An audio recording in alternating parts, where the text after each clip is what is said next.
ఇప్పుడు 54 56,000 ఉద్యోగాలు ఇస్తుంది. ఇక నువ్వు ఉద్యోగాలు ఇయ్యవా? నువ్వు అశోక్ నగర్ బస్తీకి రా రేవంత్ రెడ్డి గారు అని చెప్పి సవాలు.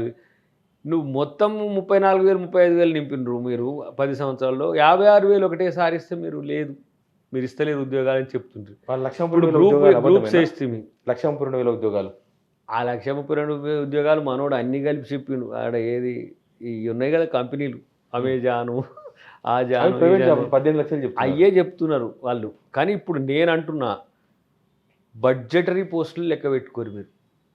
బడ్జెటరీ పోస్టులు అంటే అకార్డింగ్ టు ఫినాన్స్ అంటే ట్రెజరీ నుంచి డ్రా అయ్యే ఉద్యోగాలు వస్తాయి మీకు. ఉమ్. ఏదేదో అక్కడక్కడ టెంపరరీ జాబ్‌లో ఏదో ఇట్లా పెట్టినవి కావు. బడ్జెటరీ అలొకేషన్స్‌తో కూడిన జాబ్స్ వస్తాయి. 2,00,000 వరకు ఇప్పుడు ఇవ్వచ్చు మనం అకార్డింగ్ టు ఉమ్. సిస్టమ్. ఇప్పుడు 56,000 పైచీలకు అయిపోయినాయి. ఇంకా రేపు 1,40,000, 50,000 వరకు మనకు స్టేట్ బడ్జెటరీ పోస్టులు. ఎక్స్టెన్షన్ ఇచ్చుకుంటే ఏమి ఇచ్చుకోవాలి. ఫర్ ఎగ్జాంపుల్ టీ ఫైబర్ ఉంది. టీ ఫైబర్‌కు గ్రామానికి ఒక ఇద్దరిని గవర్నమెంట్ ఎంప్లాయీస్‌ని కూడా క్రియేట్ చేయొచ్చు. లేకుంటే సెమీ ఎంప్లాయీస్‌ని చేయొచ్చు.